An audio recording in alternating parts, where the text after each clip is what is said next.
everybody, it's Jasmine. So today I have a pretty different video. I am going to be trying out makeup from a company called SISTAR Cosmetics. I don't know about you, but I've been listening to SISTAR since they debuted until they disbanded in May 2016. And they are my favorite K-pop group till this day. I think that they're literally iconic. And this company contacted me and was like, hey, I just wanted to send you products, you know, just for you to try like on your personal use and all this stuff. And I was like, okay. But then when I got the package, they sent me a lot of product and I was really surprised at the amount that was in here. So I thought, you know, out of genuine curiosity, I wanted to just try everything because, you know, they're my favorite like K-pop group, and I know this brand has nothing to do with a K-pop group, but I just thought it would be fun anyway. And I know I never ever do this disclaimer, but as of recently, everybody's been thinking that I've been doing sponsored content. Girl! Where? Give me the receipts. I have never done a sponsored video, and yeah, this one's not sponsored. But I just wanted to try everything out. So I am going to just talk about everything because I'm pretty sure you guys have not heard of this brand because I haven't. So they contacted me via email and they said that all of the products are formulated in South Korea. So it's a K-beauty brand and it focuses on healthy products for the skin and it's cruelty free, and I think that's what reeled me in. I think that's what was like, yeah, we fully got you hooked on now. Not only is it called SISTAR, but it's also cruelty free. As I'm looking through their whole website, it looks like everything is around $15 and under, so that's not that bad. So I'm going to start off with their primer. This is their Skin Soothing Primer. It's $8.99 on their website, and it says it's hydrating on it. So I'm going to go ahead, open this up, and we will see if it's good or not. I think right off the bat, I mean, this is just my personal first impressions. It looks like hair gel, which is different, but I do assume that it's going to feel very similar to that Smashbox photo finish. Yeah, very similar. Definitely not as slippery or silicone based. This one definitely has a thickness to it, kind of like hair gel, but that's not like anything bad. I'm just like trying to compare the texture, but it has a floral fragrance that is very prominent and very strong, but I personally don't mind it because I like it when my things are fragranced, but in a good way. I think that this is a good floral fragrance. It's not anything that I'm just like, oh, like it's giving me a headache, nothing like that. Reduce the appearance of pores, fine lines, and other imperfections with hydration. Right, let me get my mirror. The skin is definitely blurred. I'll give it that. It's definitely blurred. I don't know, we gotta put on a foundation, right? So within the emails that they sent, they were like, hey, is there anything that you wanted to try? And I picked out this foundation. This is the It's You Skin Perfecting Liquid Foundation, but they were very generous and gave me another foundation, which is a Skin Perfecting BB Cushion. And both of these should be in the same color. They're not in the same color. The BB Cushion is in the shade Light, and then Golden Beige for the foundation. Right off the bat, I could tell this is way too orange. That is way too orange for me. No. Right. Okay, let's see what the BB cushion is because it is light. Maybe I can make it work because you know me, it's what I like to do, make it work. I have tried a cushion foundation before, but the ones that I've tried were not my shade. So we'll see how this one is looking. I'm just gonna dunk my finger in it because like, why not? Okay.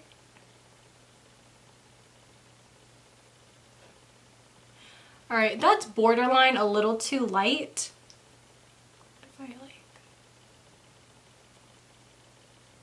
I think we can make it work. I genuinely think this might be a hit. This really could be something. Pack it in there. Alright, listen. This is giving me a my skin but better look. I was kind of expecting full coverage, but let's read the claims. So the foundation itself is weightless, long-lasting, and it has a flawless finish. Enhance your natural beauty. Right. Definitely.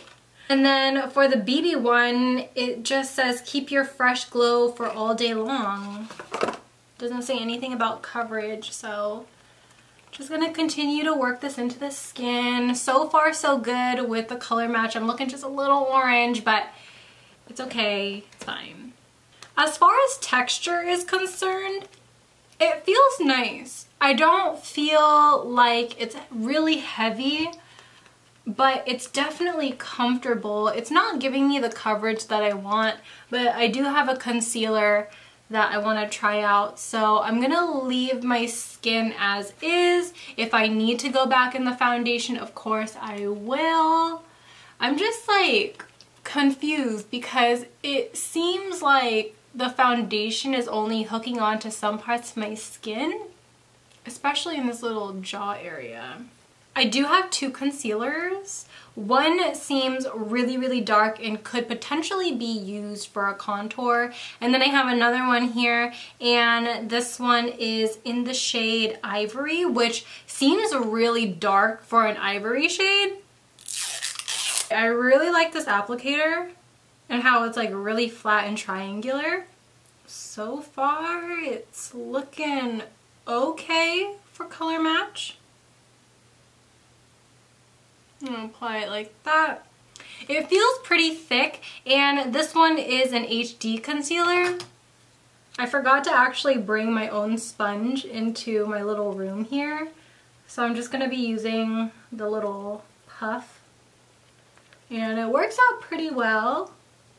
The concealer is slightly canceling out the redness and discoloration, but it's not full coverage, so that's just my only issue.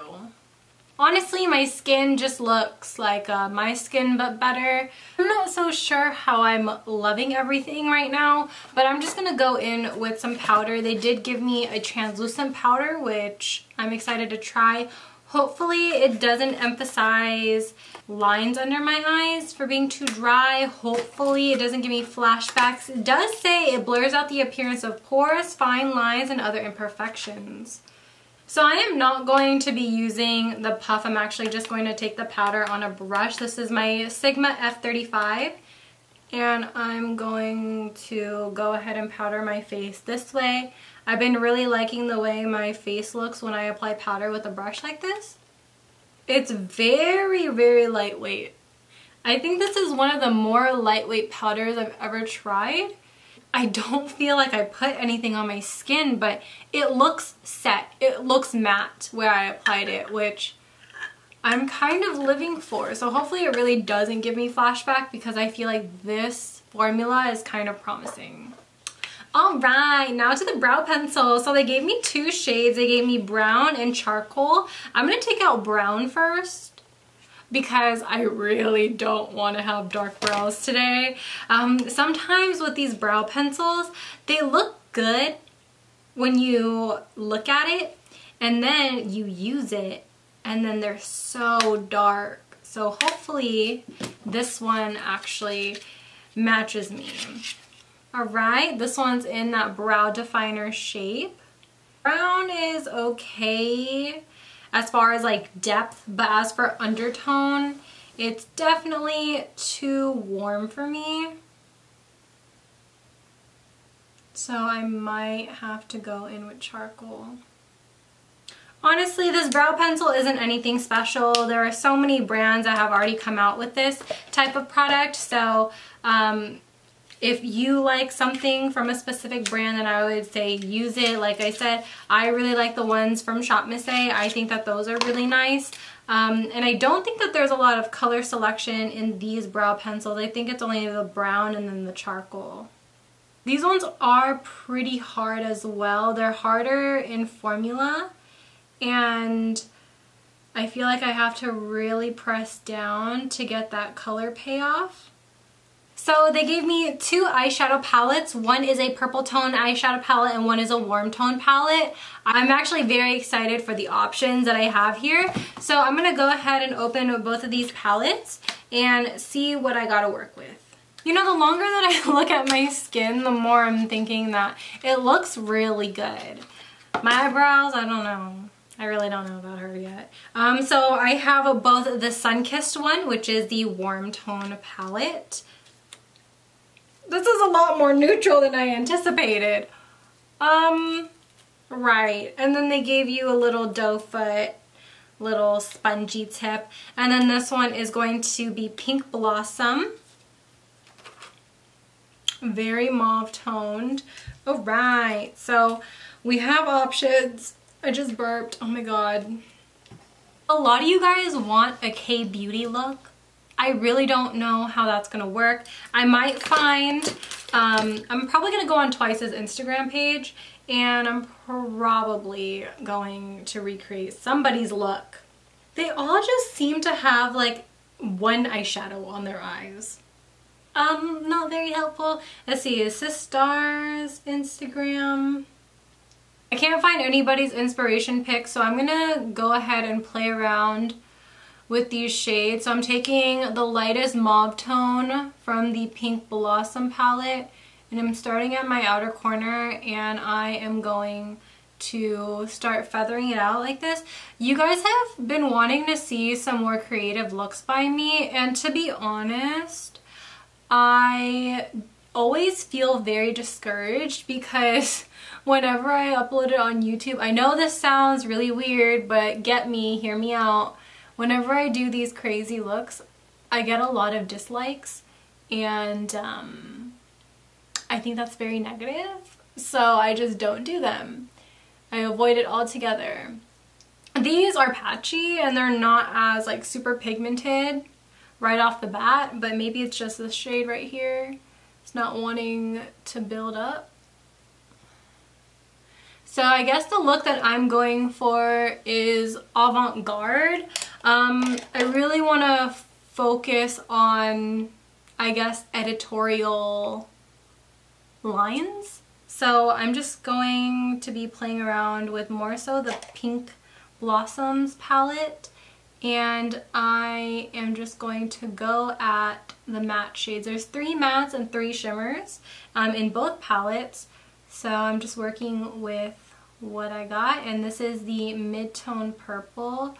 I'm applying this right here in this inner little crease, following that natural socket of my eye, and they should be symmetrical if you are following the socket. Taking that same brush, the Sigma E25, just deepening up that outer corner. I'm going to take a pencil brush and define the socket. Just going to go back in and blend. I just zoomed you guys in because I felt like I was a little far. Just taking some concealer and I'm going to cut the crease. I'm going to pack on this rose gold shade right where I applied that concealer. So it gives it something to stick to. Drag it to the inner corner. So these shadows are not the most pigmented. They're also a little patchy, but I'm getting to where I want to be very slowly.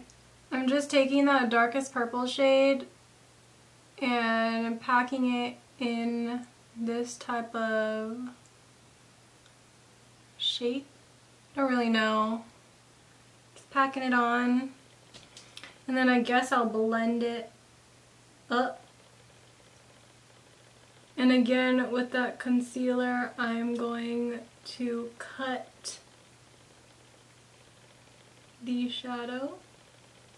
She's getting somewhere, right? I'm kind of living for this. Ooh. I want to make that rose gold pop a little bit more, so I might go into like the lightest cream shade right here to really make it pop and really make it stand out. Pop that into the inner corner and bring it up. Thinking about the lower lash line kind of gives me anxiety because I don't know what to do. So I am going to just start with the matte shade right here in this nude palette. And I am going to just run that along the lower lash line as like a transition to whatever I'm gonna do. Alright, I kind of know what I want to do. So I'm bringing out the shadow like this. And then I'm just going to build up the intensity with another. Then I'm just going to go in with a darker matte and I'm going to intensify it a little bit more, especially in the lower lash area. This is a look. This is a look. I think this is what y'all have been waiting for. I kind of like this, but I feel like if I'm just working with these palettes, I just feel like this is not enough. I feel like I need a more vibrant, richer, darker purple to really make this one pop and really stand out. But for now, I'm going to go in with a mascara. This is their Glam Up Curling Mascara, and I chose this one because of the wand size. I really did not want a huge wand because I do have fairly small eyes. This is the packaging. Yes. I don't have my fake lashes with me, partly because I forgot to bring it. So I'm going to try and build up this mascara as best as I can. I'm already on my second layer. This one's my third one. And it's building up nicely, very slowly, but it's building up nonetheless. Alright, I'm going to genuinely say this packaging pisses me off. It's like, you don't have to tape both sides of the packaging. Listen, I don't have time. But like the actual like packaging itself, I like it. It's nice. It's like, it feels sturdy enough. Like if I dropped it, I wouldn't feel like, oh my god, like it's all broken. But I do feel like it's good quality. So I do have a contour palette. This one's in medium. And then I do have their luminizer palette. I believe they just only have one. These ones are $15, so more on the expensive side of everything else. So I'm gonna go ahead and, do I want to do like fully sculpt? I think, yeah, like let's do it. You know, where am I going today? I'm not going anywhere. I'm gonna go upstairs and eat sushi. So I'm not so sure. I think the contour shades are very warm, without a doubt. You know, it's definitely giving me the sculpted look for sure though. So what I'm gonna do to keep with this whole like sculpted look, I'm gonna take this highlighting palette and I'm gonna take the darkest shade right here. And I am going to work this into my cheek and bring it back. And I'm just gonna keep building this up until it almost resembles a blush, but then also highlight as well. I'm gonna switch into a smaller brush and take this lighter shade and really just bring that back. I think I'm going to use one of the eyeshadows. I think I'm going to do this one. Yeah, I think I'm going to do that one. I'm just going to carve out the sides of my nose. Is this editorial yet? Damn it. But they did send me a lot of lip products. So they sent me their signature lip colors. I have one in Mystic Sunrise, Rose Garden, and Forbidden Love. And then they sent me their lip paints, which kind of seem in the exterior, very metallic, so I'm not going to open these ones, but they're two nude shades. I really don't, oh, Rouge Charmant? No, that's what they're called, never mind. Yeah, I don't know the shade names, but I am going to go into their signature lip colors, and I want to do, I don't want to do like a bold lip, I want to do like a soft lip. I think I'm going to go, I want to go maybe with Rose Garden first. So this one has that same floral fragrance as the primer. Everything else didn't have a fragrance, so that's something to note. This one smells more like mature old lady than the primer does. Doesn't open. This other one, it just refuses to open. So this one is going to be the darker shade, that Forbidden Love shade. And this one's gonna go right in the center. And finally, we have the setting spray. So this one is just called setting spray, and it's clear. I am going to go ahead and try. Oh, this one was the easiest to unwrap. That is amazing. I love that. This mist is fine. Ooh, and this one smells like body mist. This one's really floral. That one's really overpowering. Don't know if this is my favorite editorial look that I've done. I do like to play with a lot of color whenever I do editorial looks, whenever I do avant-garde looks, and I just felt like this one to me as like an avant-garde look, it just looks a little lackluster. But as for like actually playing around with the makeup and actually utilizing different formulas and all this stuff, I have to say that this brand is okay. I haven't found that really big wow product yet. The powder was good, but I don't think that it was the best, you know what I mean? The eyeshadow palettes, they were a little bit too soft. They weren't easy to build up. I mean, I ended up getting the pigmentation that I wanted to, and I do like the fact that there is 3 shimmers and 3 mattes, but even yet, I felt like I always had to continue to dig in and really pull more and more color into the eye look to really get where I'm at. I don't think the brows are anything miraculous. I think that the contour palette was really, really orange and warm. I'm able to make it work because I do have a yellow undertone, so I'm able to blend it out and it'll look a little bit more natural. The highlight was nice. It's not my favorite. It looks good in the lighting, but outside in the house, it doesn't really look that beaming and that amazing. The primer itself really did help smooth my skin, but is it something that I'm going to go out of my way to purchase on my own? No. I'm glad I have it, but it's not anything super miraculous. It's very similar to maybe the ColourPop primer. I think that once everything is said and done with the scent from the primer, from the lipstick, from the setting spray, I am starting to get a little bit of a headache because of that very heavy floral fragrance. I think I was okay until the setting spray point. That it's just way too fragranced. But everything as a whole, the entire look as a finished product, it looks good. And I like the way my skin looks, but it's definitely not full coverage like how I like it. I think everything looks seamless together. There's no visible patchiness. So it's something that you do have to work with and really work into the skin. It will look good when you're done, but the whole process of it took really, really long. I think I was sitting here for about 2 hours just trying to make it work, and this isn't hard. This really is not hard. I've done this look a lot before. So I guess I'm just going to wrap up this video. My camera actually just died, so I should have took that as a sign to leave, but I'm gonna go now, and I hope you guys really enjoy this first impressions video. Thank you so much to SISTAR Cosmetics for being very, very generous in sending me all of these products. You guys didn't have to do this, and I'm so glad I was able to give your brand a shot and give your brand a go. So I hope you guys all enjoy the video, and I will see you guys in my next one. Bye! Peace out, Girl Scouts.